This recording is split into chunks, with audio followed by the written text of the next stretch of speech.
My name is Ariella Wagner. I'm the founder of SunRay Construction Solutions. We help thousands of general contractors, subcontractors, and suppliers get paid. Today we have a fabulous webinar, of course, conducted by the brilliant construction attorney, Bill Porter. And today's topic is a contractor, subcontractors, and suppliers step-by-step guide to getting paid. So without further ado, I'd like to introduce the fabulous Bill Porter.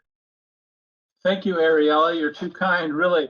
Sorry about the technical issues. Let's just jump right into things. I've been an attorney for over 30 years, a construction attorney, and we're going to talk about the things that you need to do to get paid.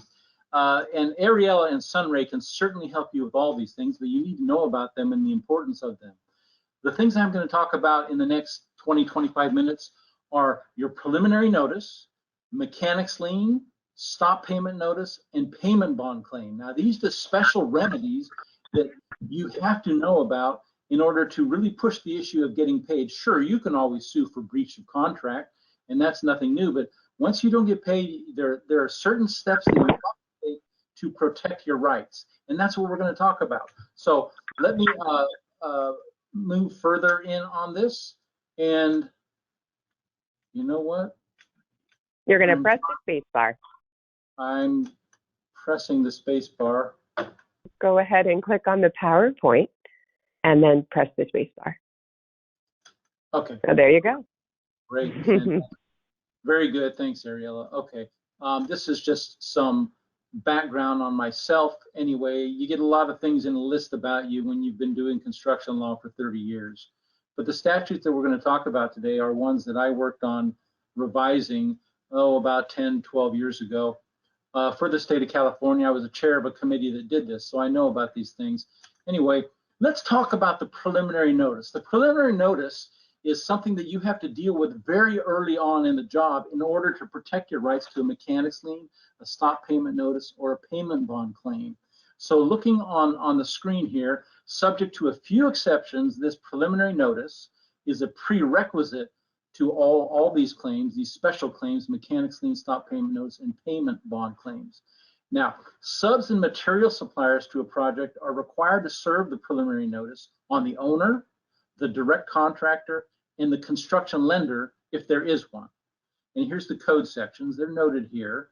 And if you look those up, you can get greater detail on everything that we're discussing today. Now, it's a different rule for direct contractors. Direct contractors being those who have a contract directly with the owner of the property. Those are the direct contractors. They are not required to serve a preliminary notice on the property owner in order to have a mechanics lien claim against the owner. However, there's a special rule. When there's a construction lender, then the direct contractor does have to serve a notice on the construction lender, or they'll lose their right to the mechanics lien. Okay? All right, let's talk about the deadlines and procedures for serving your preliminary notice. Direct contractors, subs, and suppliers all have to the extent they're required to, and it isn't always with direct contractors, as I noted, with direct contractors only when there's a construction lender. In any event, they have to fill out and send the California preliminary notice within 20 days after first furnishing labor, materials, or equipment to a job site. And it can be sent earlier. It can be sent, for example, as soon as you have a contract in hand, you can send out your preliminary notice. You don't have to wait the 20 days. You could do it earlier. Okay. The method of serving it is it should be served either by registered mail, certified mail return receipt requested, or you can use express mail or overnight delivery by an express carrier like Federal Express or UPS or something like that, and make sure you do it to the correct address of the intended recipients. Before you send it out, always make a copy of your fully completed notice for your records. And then if you get the receipt for certified mail or other proof that you sent it out back, clip it together, keep it in a separate folder. You might not need it for years, but if you do have a mechanics lien claim or a stop payment notice or a payment bond claim later on, after you don't get paid and you pursue these remedies, you're going to need those things. And of course, these are all things that SunRay can take care of for you, and Ariella can do this as well. Okay. Note the important thing is that the failure to serve the required notice when it's required of you will invalidate your claim of mechanics lien or a stop payment notice or a payment bond claim. Now, the late serving of the preliminary notice will invalidate these remedies to the extent that the preliminary notice is late. So remember, when you serve it, when you put it in the mail, everything that you did from 20 days before you putting in the mail all the way to the end of the job is going to be covered. And you will have a right, after having done the preliminary notice and sent it out, to have a mechanics lien claim, a stop payment notice claim, or a payment bond claim. So let's say we did the preliminary notice correctly. Was there a question? Okay, I thought I might have heard something there. Then the next thing that you have to pay attention to is the mechanics lien, the mechanics lien deadline. The mechanics lien is a wonderful remedy.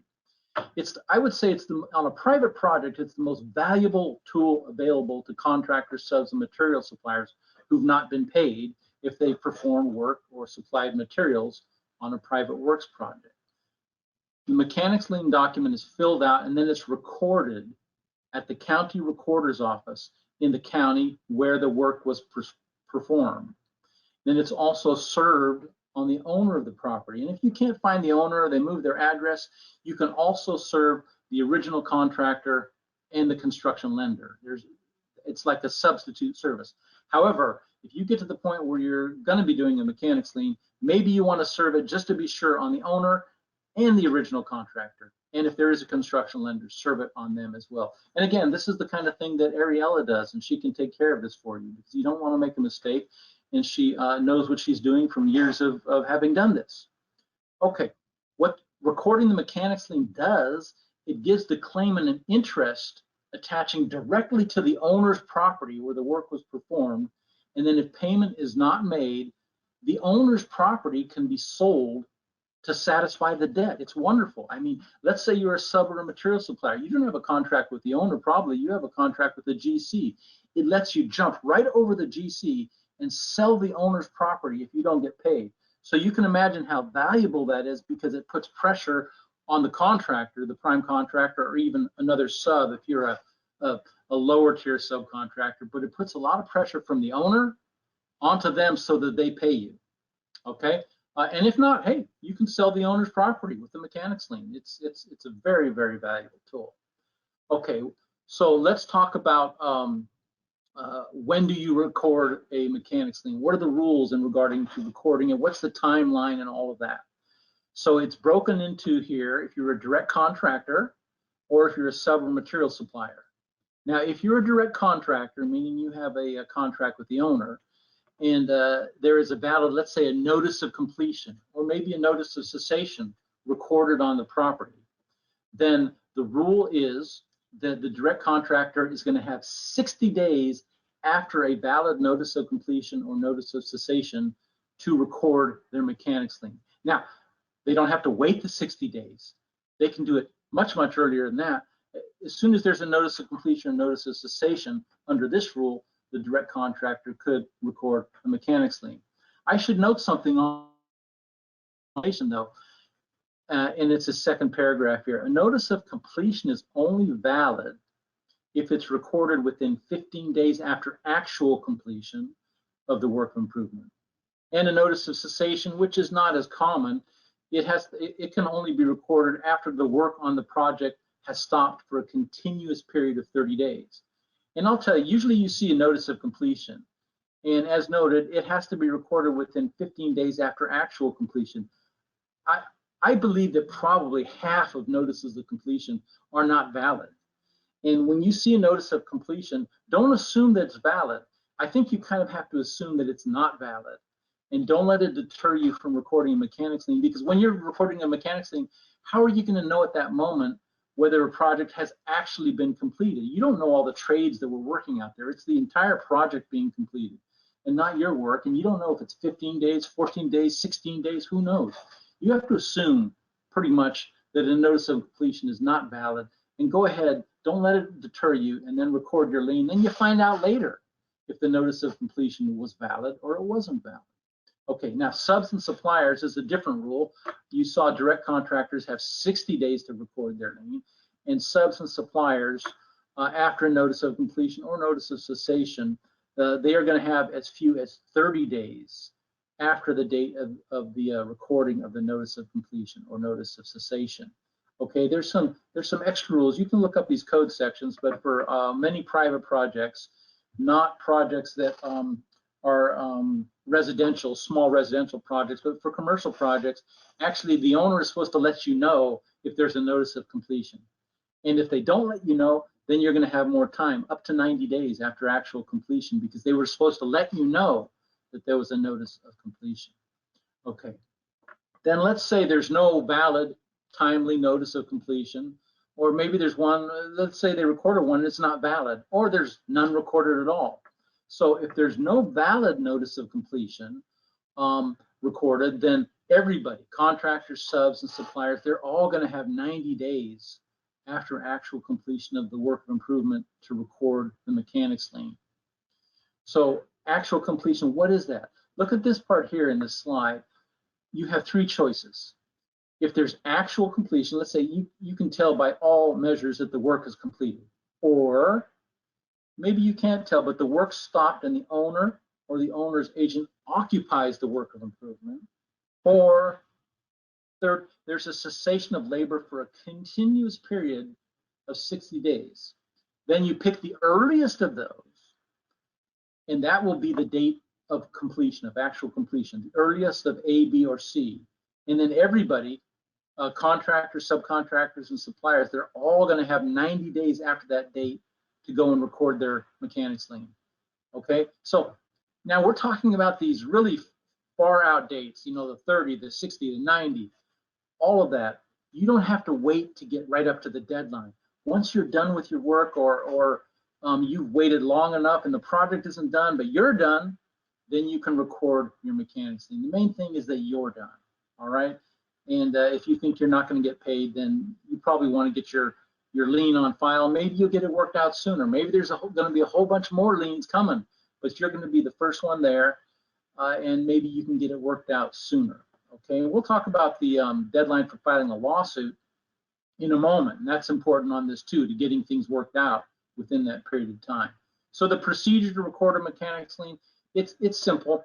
You go to the county recorder's office in the county where the work was performed, and you follow the deadlines and you record it in that county recorder's office, and then you will serve a copy of it. Yeah, I'm not, because of limitations of time, I'm not going to go over a form right now, but if you look at the form, for example, we have them on our website, but Ariella will do all this kind of stuff for you as well. But if you wanted to do it yourself, you would have to look at the form, make sure it's a current form. Anything after 2012 is generally probably just fine, because that's when the law just last changed on this stuff. Anyway, though, you go record it, and then it's important that you know that you have, as soon as you record the mechanics lien, you're going to have 90 days to file your lawsuit. Now, there's something called a notice of credit. It's rare, but I thought I'd mention it here.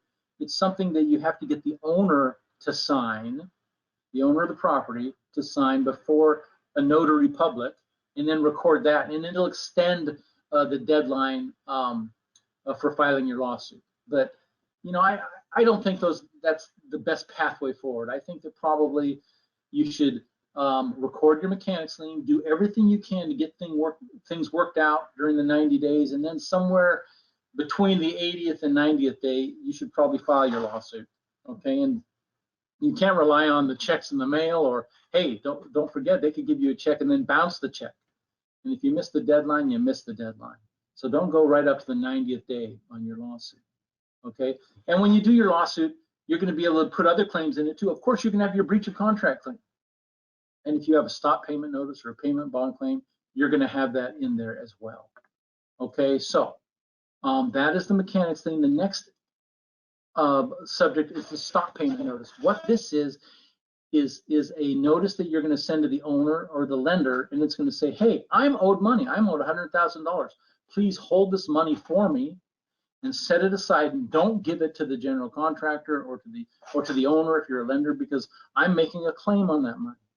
And so what that does is it puts a lot of pressure on the general contractor, because they're not getting paid and the money is set aside for you. Okay, On private works projects, stop payment notices are served on the owner or the owner's architect if there is one, and on the manager or other responsible officer or person working at the branch of the lender. You got to get it to the branch of the lender that's administering any construction funds, not like on the world headquarters of the bank. Okay, it's got to be at the branch.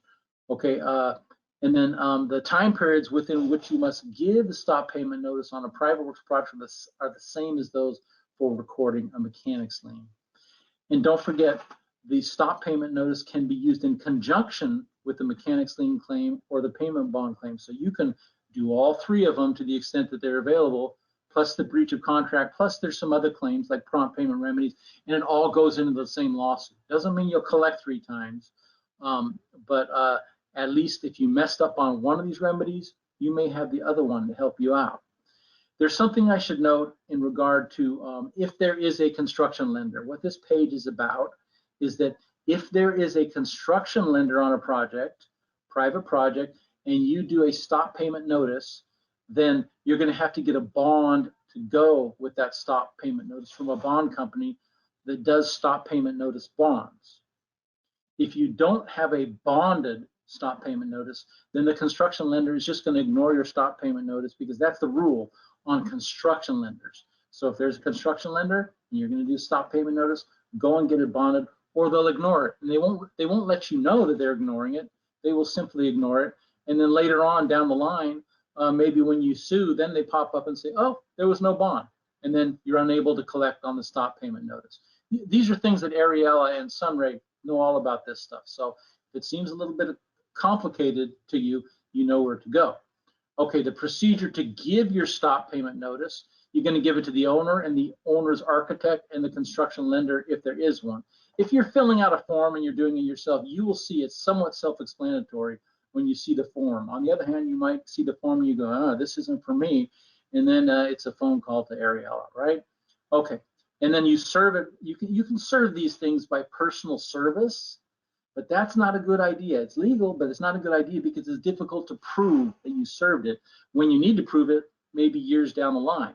So you're going to have to serve it by the same as we talked about with the preliminary notice. You're going to use express mail, certified mail, registered mail, return receipt requested, or an express carrier like FedEx or UPS.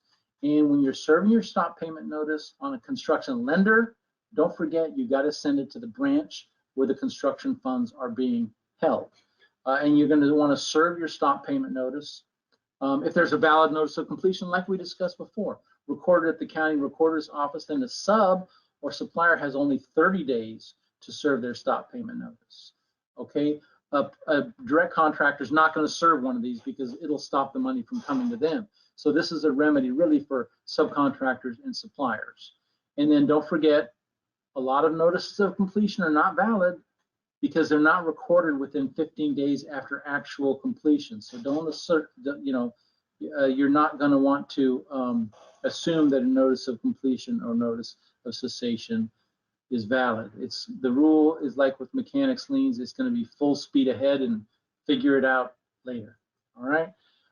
If there's no valid notice of completion or a notice of cessation, then you look at these A, B, and C to figure out when was completion or cessation. You pick the earliest of A, B, or C. And then everyone, whatever date that comes out to, everyone is going to have 90 days after the earliest of one of these to serve their stop payment notice. Okay? Then you have a stop payment notice deadline. Okay, there's going to be one lawsuit, and it may have the lien and the stop payment notice and the breach of contract and all of those. And the rule works like this. And you can look at these statutes. It's a little bit confusing, but I have a shortcut. A lawsuit to enforce a stop payment notice can be filed anytime after 10 days from the date the stop payment notice was served, but no later than 90 days following the expiration of the period within which stop payment notices must be served. Oh boy, that's a difficult sentence to untangle, but here's a shortcut way of dealing with it. In short, down here, the last day to file a lawsuit on a stop payment notice claim will either be 180 days from the day the project was completed, or 120 days from the day of a valid notice of completion or notice of cessation. Okay, the earlier one of these two is going to control. So either 180 days from this one or 120 days from that one, whichever's earlier. Okay, now here's an even shorter shortcut. If the claimant's stop payment notice was properly and timely served, then the deadline is not going to arrive any earlier than 90 days after the stop payment notice was served. So that's like with the mechanics lien. So the safest practice is to file a lawsuit on your stop payment notice no more than 90 days after the stop payment notice was served, which is the same for a mechanics lien. So if you use that 90-day rule, then you're going to be just fine. Okay? The final leg of these special remedies is the payment bond claim when there is one. Okay. It's usually used in conjunction with the mechanics lien and the stop payment notice. So you can use all three of these things to the extent that there is one. Okay, you're going to want to serve a payment bond notice.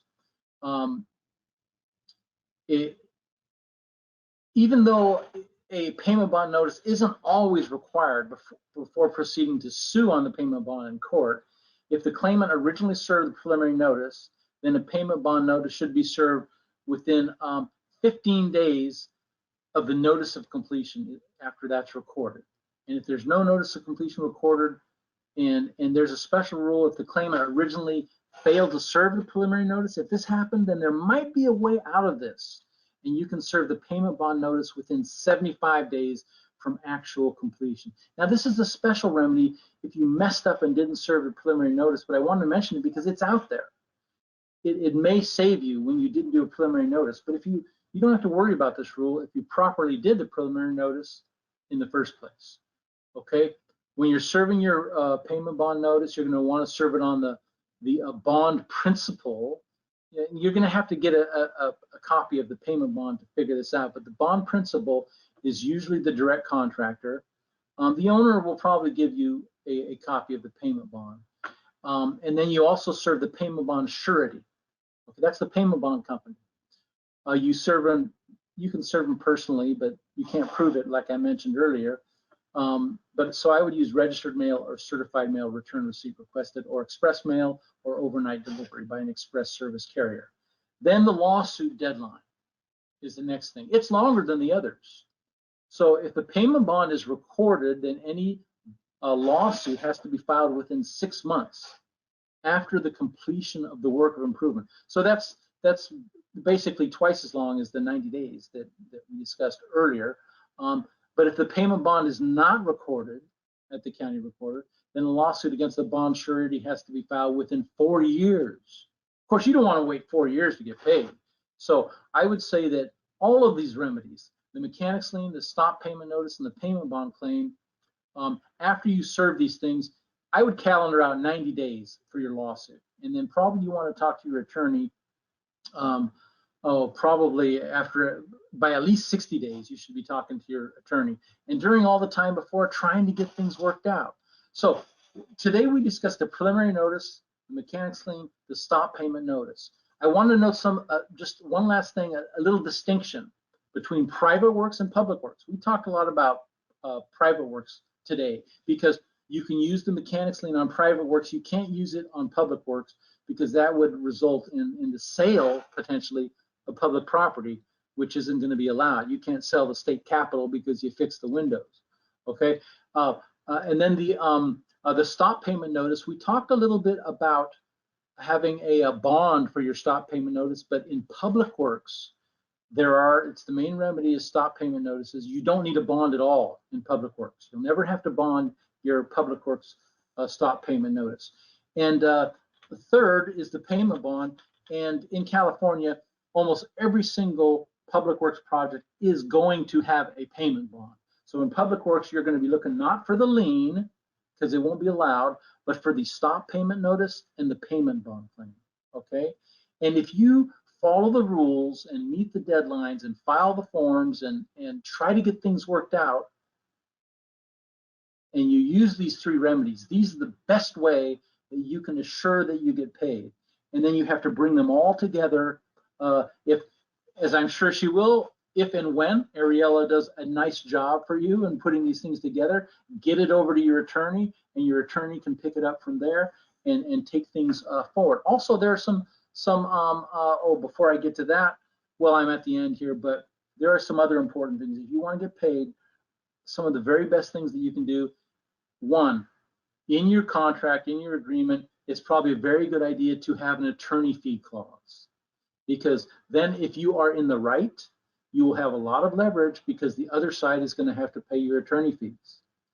And if you're in the wrong, then probably you need to give it up, because in the end, if you're not going to win, it's probably not the way to go. Okay, so following your deadlines, have an attorney fee clause, have a good contract, also have your attorney go over things.